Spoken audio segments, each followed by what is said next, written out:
va passer maintenant au deuxième thème de la soirée qui sera beaucoup plus court.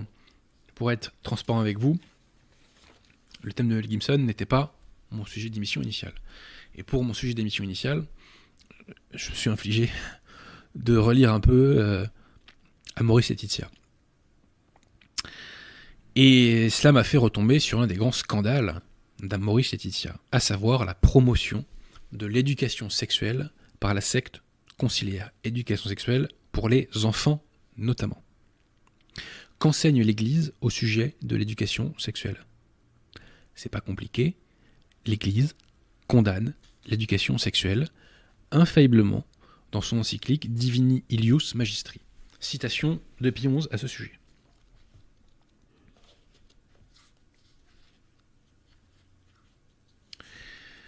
Alors, très répandue est l'erreur de ceux qui, avec des prétentions dangereuses et une manière choquante de s'exprimer, se font les promoteurs de ce qu'ils appellent l'éducation sexuelle.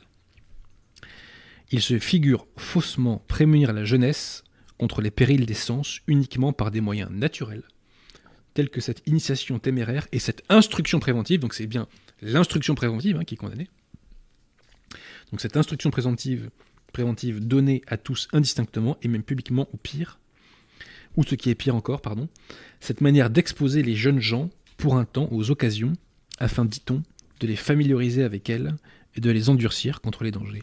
La grande erreur, etc. Donc vous voyez, l'éducation sexuelle est infailliblement condamnée par Pie XI. Excusez-moi. Ceci est l'enseignement de l'Église. L'Église ne veut pas qu'on parle de sexualité à des enfants.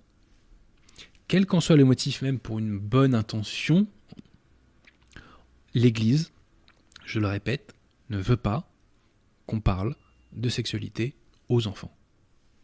Tout simplement. Puis tiens-moi, est-ce que vous pouvez afficher la pièce numéro 1 si vous l'avez sous le coude ? Donc ça, c'est l'enseignement de l'Église, condamnation radicale de l'éducation sexuelle. Mais la secte conciliaire, elle, promeut l'éducation sexuelle et pousse le vice d'Amoris Laetitia à faire même un intertitre que vous allez découvrir, oui à l'éducation sexuelle. Est-ce que vous l'avez mis, Pierre Tiron ? Alors, citation de Amoris Laetitia, vous pouvez aller vérifier ici en 2 clics sur Internet. Le Concile Vatican II envisageait la nécessité d'une éducation sexuelle, à la fois positive et prudente, au fur et à mesure que les enfants et les adolescents grandissent, et en tenant compte du progrès des sciences psychologiques, pédagogiques et didactiques. Plus loin, au point 280, l'éducation sexuelle offre des informations, mais il ne faut pas oublier que les enfants et les jeunes n'ont pas atteint une maturité pleine. L'information doit arriver au moment approprié et d'une manière adaptée à l'étape qu'ils vivent. Donc l'étape, ça peut être l'enfance, vous l'avez compris, puisqu'on parle des enfants. Bon. Alors, quelles sont les lignes directrices de cette éducation sexuelle que promeut la secte, malgré la condamnation radicale par l'Église catholique de cela ? Alors, on retourne au point 280. Donc cette éducation sexuelle ne peut être comprise que dans le cadre d'une éducation à l'amour, au don de soi réciproque. De cette manière, le langage de la sexualité ne se trouve pas tristement appauvri, mais éclairé. Le langage de la sexualité ne se trouve pas tristement appauvri, mais éclairé.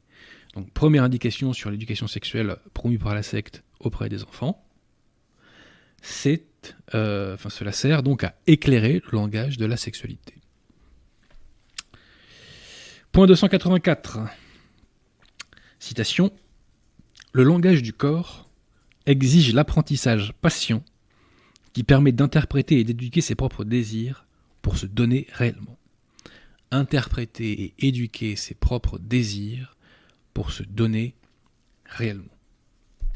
Donc on nous dit que cette éducation sexuelle promue par la secte conciliaire est un apprentissage du langage du corps pour éduquer ses désirs afin de se donner réellement. Donc la secte conciliaire va apprendre aux gens à se donner réellement. Et plus loin, au point 285, on nous dit que cette éducation sexuelle doit aider à accepter son corps tel qu'il est.